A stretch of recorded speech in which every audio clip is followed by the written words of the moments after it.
में अलग राजधानी, दो राजधानियां हुआ करती थी। श्यामा प्रसाद मुखर्जी ने जिस उद्देश्य के लिए जान दी थी, कुछ सदस्यों ने इसको पॉलिटिकल नारा कहा। ये पॉलिटिकल नारा नहीं है, ये देश की इच्छा थी कि इस देश में दो संविधान न हो, दो प्रधानमंत्री न हो और दो झंडे न हो। देश का झंडा, देश का निशान एक ही होना चाहिए, एक ही निशान के तले पूरा देश है। और कुछ सदस्यों ने कहा हमसे वादा किया गया था, हमसे वादा किया गया था। वादा किससे किया था? अंग्रेजों ने जो स्कीम बनाई थी आजादी के वक्त, कांग्रेस ने जिस स्कीम को अप्रूव किया, उसमें पूरा अधिकार महाराजा का था। देश भर में कहीं तो पब्लिक को नहीं पूछा गया। क्यों जम्मू कश्मीर में पूछना? और मैं वादे की भी बात करता हूं। चलो मान लेते हैं हमारे संविधान निर्माताओं ने वादा किया था, मगर आप आधा अधूरा पढ़ते हो, इसलिए कंफ्यूजन होता है। इसके अंदर आर्टिकल 370 के अंदर ऊपर टेम्पररी प्रोविजन लिखा गया है। टेम्पररी का मतलब क्या होता है? आजीवन अधिकार हो गया ना जी। कब का जाना चाहिए था, हिम्मत नहीं थी। नरेंद्र मोदी जी ने हिम्मत करी और धारा 370 को समाप्त। कोई वादा खिलाफी नहीं है। एक स्पिरिट जो संविधान का था कि आर्टिकल 370 टेम्पररी है, ये टेम्पररी का दिन ही नहीं आता था। मोदी जी ने 5 अगस्त को वो दिन ला दिया और टेम्पररी था वो चला गया। मान्यवर, पहली बार कश्मीरी, डोगरी, हिंदी और अंग्रेजी और उर्दू को राज्य की आधिकारिक भाषाएं बनाई। मान्यवर, राइट टू एजुकेशन एक्ट पहली बार, उसकी चर्चा होगी तब बताऊंगा, बैठ जाइए।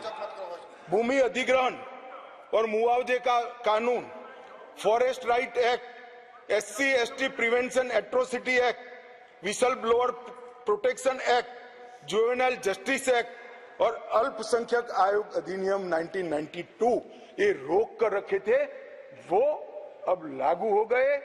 असेंबली वहां की 6 साल की बना कर रखी थी, अब वो भी 5 साल की हो गई। और बड़े बदलाव हुए। मान्यवर, मैं आज कहना चाहता हूं, हम भी गए थे लाल चौक पर तिरंगा फहराने के लिए, रोक दिया था मोदी जी और हमारे उस वक्त के अध्यक्ष मुरली मनोहर जी गए और लाल चौक में तिरंगा फहराया था। मान्यवर, तिरंगा फहराने के लिए जद्दोजहद करनी पड़ती थी। आज हर घर तिरंगा, घाटी का एक भी घर ऐसा नहीं था जहां पर तिरंगा न फहरा। मान्यवर, ये बदलाव आज लाल चौक में सारे धर्म के त्योहारों को रंग चंग के साथ मनाया जाता है और सारे धर्म के लोग पार्टिसिपेट करते हैं। बंधारण, संविधान की स्पिरिट को अब नीचे उतारा गया है। ये जो पूछते हैं क्या हुआ क्या हुआ क्या हुआ, मैं उनको जवाब देना चाहता हूं। मान्यवर, मैं उनको जवाब देना चाहता हूं, जब आर्टिकल 370 गया उसके पहले GSDP 1 लाख करोड़ था, सिर्फ 1 लाख करोड़। आज 2,27,927 करोड़ GSDP, सिर्फ 5 साल में डबल। रोजगारी ढेर सारी बढ़ी। पहले 94 डिग्री कॉलेज थे मसूदी साहब, अब 147 हो गई। IIT, IIM और 2 एम्स। सबसे पहला राज्य ऐसा है जहां 2 एम्स दिए गए, वो हमारा जम्मू कश्मीर। मेडिकल कॉलेज पहले 4 थे 70 साल में, 7 नए मेडिकल कॉलेज बनाए गए, 15 नर्सिस कॉलेज बनाए गए। मेडिकल सीट 500 थी, अब नई 800 सीटें जोड़ने का काम आर्टिकल 370 जाने के बाद हुआ है।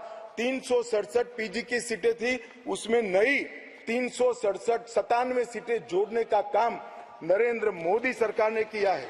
और लगभग मिड डे मील 6 लाख लोगों को मिलता था, अब 9,13,000 लोगों को मान्यवर मिड डे मील मिलता है।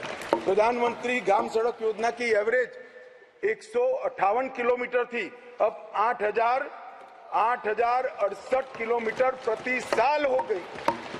क्या हुआ है जो पूछते हैं, इनको मैं बताता हूं। मैं देता हूं जवाब।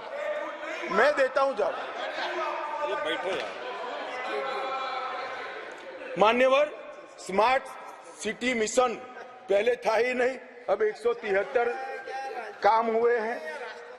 प्रधानमंत्री आवास योजना में 70 साल में 24,000 घर दिए गए थे। ये 5 साल में 1,45,000 लोगों को घर देने का काम नरेंद्र मोदी सरकार। 75 साल में 4 पीढ़ियों ने 7,82,000 लोगों को पीने का पानी पहुंचा चुके थे। अब नए 13 लाख परिवारों को पीने का पानी पहुंचाने का काम नरेंद्र मोदी सरकार ने किया। मान्यवर, शिशु मृत्यु दर 22 थी, वो कम होकर 14.30 पर लाने का काम नरेंद्र मोदी सरकार ने किया है। और लगभग 47 जन औषधि केंद्र थे, इसकी जगह 227 जन औषधि केंद्रों पर आज सस्ती दवाइयां वहां पर 5 साल में मिल गई। मान्यवर, स्पोर्ट्स में युवाओं की भागीदारी 2 लाख से बढ़कर 60 लाख तक पहुंची है, क्योंकि अब खेल हो सकते हैं। मान्यवर, पेंशन के लाभार्थी में 6 लाख से 10 लाख तक पहुंचे हैं। ये सारा परिवर्तन केवल और केवल नरेंद्र मोदी सरकार ने आर्टिकल 370 जाने के बाद किया है। और जो राष्ट्रपति शासन को क्रिटिसाइज करते हैं, उनको मैं बताता हूं, हम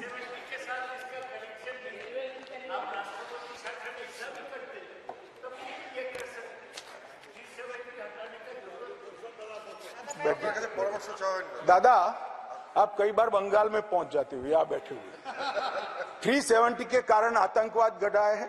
आतंकवाद जाने के कारण, कम होने के कारण वहां अच्छा वातावरण हुआ है। इसी के कारण ये सब डेवलपमेंट हुआ है, वरना IIM न होता, ना एम्स होता, कुछ न होता।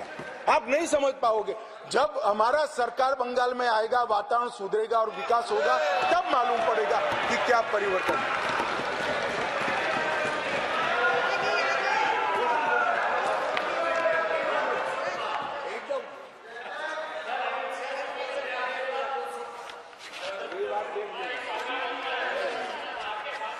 मान्यवर, प्रेमचंद्रन जी ने यहां से किसी सदस्य ने कहा, एक शब्द प्रयोग पर बहुत बड़ी आपत्ति की। मैं वो शब्द प्रयोग की अनुमोदन करने के लिए आज मेरी बात कहना चाहता हूं। मैं वो शब्द प्रयोग को सपोर्ट करना चाहता हूं। वो शब्द प्रयोग था नेहरूवियन ब्लंडर। नेहरू के समय में जो ब्लंडर हुआ था, इसके कारण कश्मीर को भुगतना पड़ा। मैं मान्यवर इस सदन में खड़ा रहकर आपके आसन के सामने जिम्मेदारी के साथ कहता हूं कि 2 बड़ी गलतियां जो पंडित जवाहरलाल नेहरू के प्रधानमंत्री काल में हुई, उनके लिए गए निर्णयों से हुई।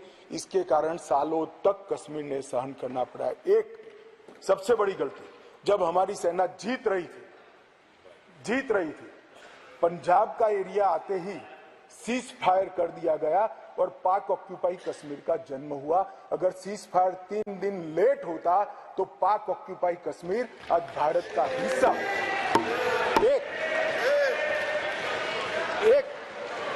ये चर्चा में करेंगे उस दिन, बैठ जाओ।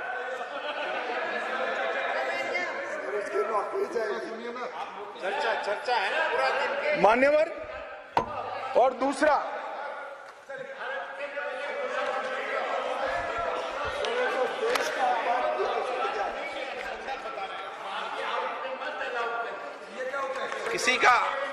किसी का अपमान नहीं करे, संदर्भ बता रहे हो तो हिस्टोरिकल फैक्ट है। बैठ जाइए। उस समय हमारी देश में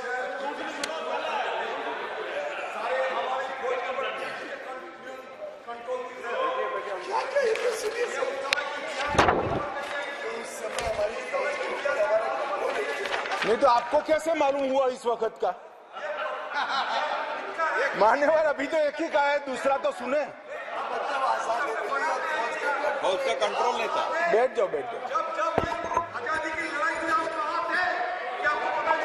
मेरा जन्म नहीं हुआ था।